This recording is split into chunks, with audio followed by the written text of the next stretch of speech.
I joined UT because I believe that for the next several years there's a deep commitment to help it improve and become the leader in America in how you reform and position a university to be a great public university for the modern era. And to me, that's not a project done in 3 months, 6 months. It takes multiple years, and my intention and expectation was to be able to play a role in several years. When I was moved under the chancellor, that was still my intention and expectation. And when I agreed to do that, nothing had been said about a change in my term.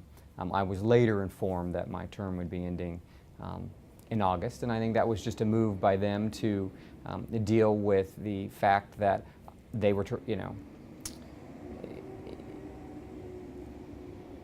need to ask them why they did that. I'll just leave it at that. It was never really explained to me, and again, when I was terminated, in essence, I was terminated twice, right? I was told I'll be done August 31st, and then I was told I'm done April 19th. Neither time was I given an explanation. Neither time was I told as to why that was the case.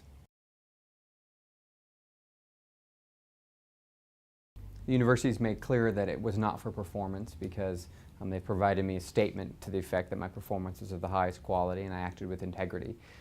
I was terminated less than 24 hours after responding to a request from a regent about what I believe all this controversy was about. And I made clear that I think it was because people at the highest levels of the university, not just once or twice, but for a long time, had consistently tried to resist providing the public with data that regents need to do their job. And I think that made some people extremely uncomfortable, and they decided that therefore they wanted to terminate my employment.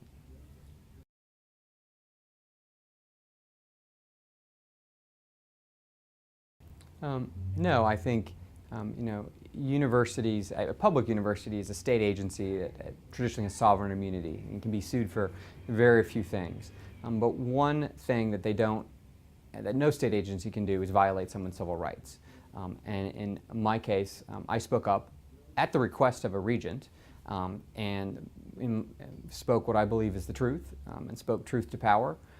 And universities can't terminate people or otherwise engage in negative employment practices when someone's just engaging in their basic civil rights.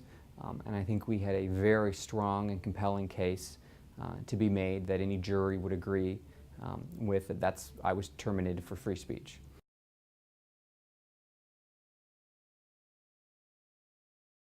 We've accomplished a couple important things. The entire conversation in higher ed in Texas is different today. 6 months ago, university leadership was basically saying if the legislature cuts our funding, the sky is going to fall. Today, they're all talking about the need for reform. The president of UT, the chancellor of UT have given lots of speeches recently about how, well, actually there are big things we need to do. We can do better.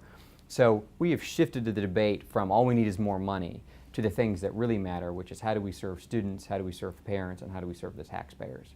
And then second, we actually have the data.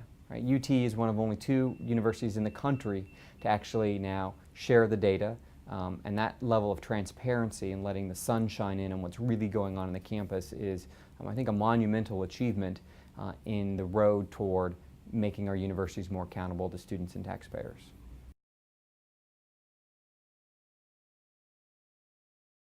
I think the data was gathered to help answer some questions.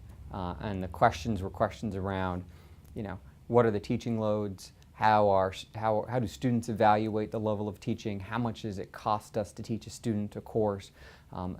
So I don't think there was any predetermined conclusion, and it wouldn't have mattered because the data is what the data is, right? So even if someone thought they knew what the data was going to say, if it said something different, the data would then say something different.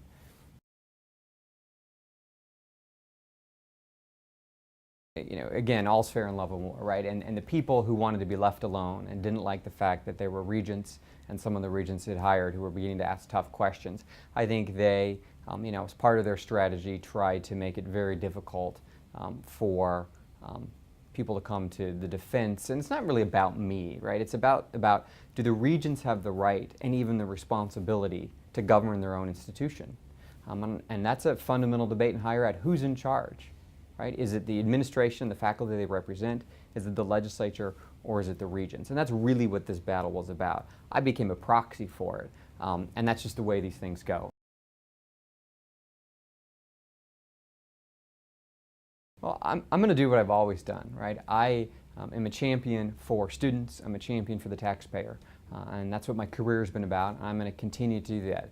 A lot of people think they've gotten rid of me. I'm not going anywhere. I may no longer work for the Regents, but I'm going to continue to play an important role, I hope, in Texas higher education reform. I think I can contribute a lot to how all of our universities and the system as a whole can better serve students with a higher quality education and a lower cost. And I'm looking for opportunities by which to continue to do that.